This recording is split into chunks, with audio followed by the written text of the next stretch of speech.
The most dangerous place in the last days isn't ignorance. It's the feeling of being ready when you're not. You know what's happening. You've been watching. You can name the signs, cite the chapters, connect the headlines to the prophecies. You've done the work most people haven't. And still, sometimes, late at night, there's a quiet crack running through your certainty. A question you don't quite finish. Is knowing the same as being ready? There is a biblical test that answers that. 3 questions, drawn directly from Scripture. And most believers, even the most prophetically aware, quietly fail the third one without knowing it. Stay with this, because the third one is the one almost no one in the last days readiness conversation is asking, and it may be the most revealing of the 3. In the Olivet Discourse, Jesus doesn't just describe what will happen in the last days.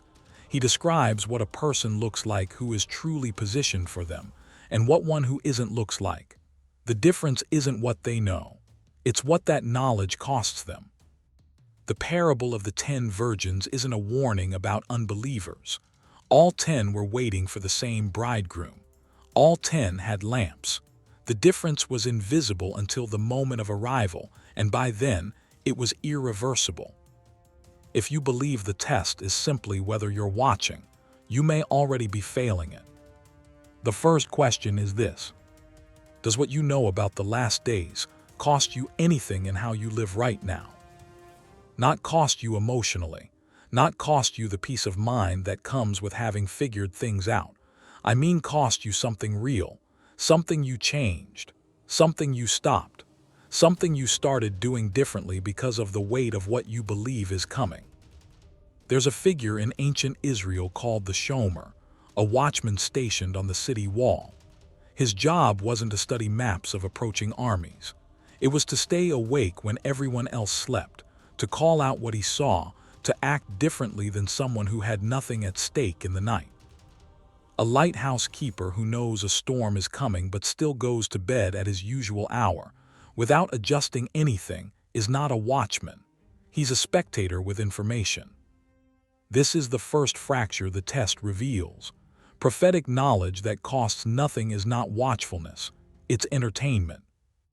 Ask yourself honestly, has understanding the times you live in actually changed the rhythm of your daily life, your priorities, your conversations, your use of time, or has it simply given you something urgent to think about? That question is uncomfortable, but it isn't the hardest one. The second question goes somewhere more intimate. The foolish virgins in Jesus' parable aren't described as lazy or rebellious. They were there at the door, waiting just like the wise ones. They had lamps. They understood what the lamps were for. They could describe in theological detail exactly what oil was. They just had none. And here is something biblical scholars rarely say out loud. The foolish virgins didn't realize their lamps were going out until the moment they were needed. The oil in this parable, across virtually every serious scriptural interpretation, represents something that cannot be borrowed, cannot be transferred, cannot be accumulated the night before. It refers to the depth of a living, private, unwitnessed relationship with God. Not knowledge about God, not correct doctrine about God, not public declarations of faith in God. The intimacy of actual communion. The second question is this: does your relationship with God have private depth that exists when no one is watching, when there's no teaching to reference, when it's just you and the silence? Or has your awareness of the last days replaced the actual practice of meeting God inside them? Because here is what haunts this parable. The foolish virgins didn't fail at the beginning. They failed at the midnight cry. When the moment arrived, they reached for something that should have been there and found they had lived as though it could be borrowed from someone else when they needed it. Those 2 questions, does your knowledge cost you something, and does your faith have genuine private depth? These are the ones the last days readiness conversation regularly asks. But the third question is the one that reveals the most, and almost no one is asking it. Biblical scholars have a name for the way the first-century church engaged with the return of Christ. They called it the maranatha posture, an Aramaic word meaning, simply, "Come, Lord." What was remarkable about that posture wasn't that they thought constantly about the return. It was how that expectation physically reorganized everything else. In Paul's letters, in the early church documents, you don't find people preparing for a future event. You find people living as though the event could interrupt them mid-sentence. That's not anxiety. It's a different relationship with time itself. They structured their marriages differently. They approached possessions differently. They chose their words differently, not because they were afraid, but because the imminent arrival of the bridegroom made every ordinary moment feel inhabited by a specific weight. The third question of this test is, does the nearness of Christ's return actually shape the ordinary decisions of your daily life? Not your beliefs about the last days, but how you spend your hours, structure your relationships, choose what matters. Or is that nearness something you hold in your mind like a true fact that doesn't quite touch your life? This is where the test becomes revealing. Most of us can handle the first two questions with at least some integrity. We've adjusted something. We're praying more. We're studying. We feel the gravity of the times.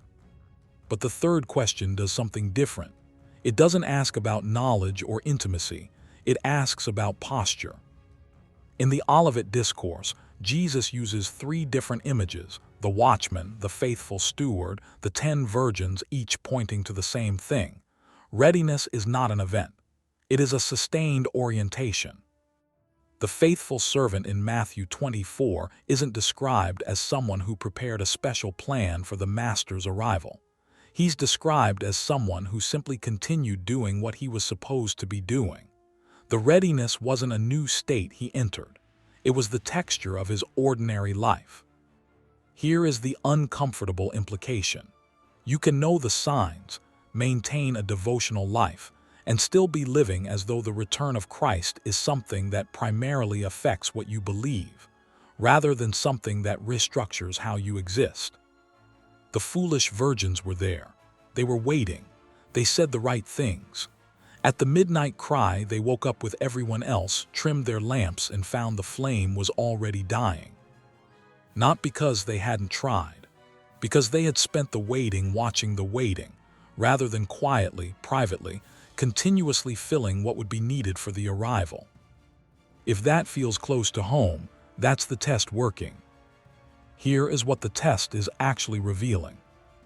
There are two kinds of last days awareness. The first is prophetic fluency. You understand the signs, you feel the urgency of the hour. This is real, this matters, but it is the lamp. The second is what the early church called maranatha living, where the nearness of the bridegroom is not just a theological truth, but a pressure you actually feel on your ordinary decisions. This is the oil. The lamp matters. Without it, you have no vessel. Without understanding the times, you're spiritually disoriented. But the lamp doesn't burn without oil. And the test, when you strip everything away, is this. When you quiet yourself, not in a teaching, not in a study, when it is just you, at the end of an ordinary day, asking whether the reality of Christ's return is actually costing you something in how you live those hours, what do you find? The wise virgins weren't wiser because they had more information. They were wiser because they understood that the oil couldn't be filled the night before, that the relationship had to be cultivated in the ordinary hours, not saved for the extraordinary moment. The question isn't whether you're watching. Most believers engaged with last days readiness are watching.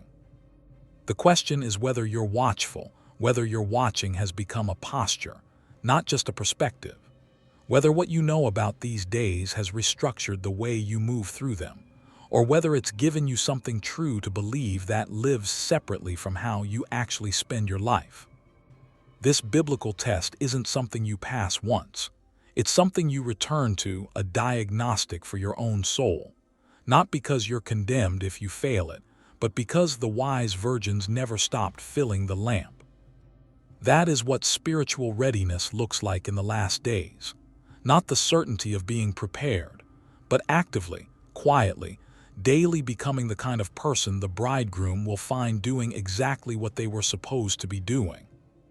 There's one more thing worth sitting with. The parable ends with a shut door. Not a warning, not a second chance to buy oil, a shut door. And what's striking is that Jesus doesn't end there. He continues. He gives another parable, the servants entrusted with talents. Then another, the sheep and the goats, each one pressing the same question from a slightly different angle. As if he knows we'll need to hear it more than once.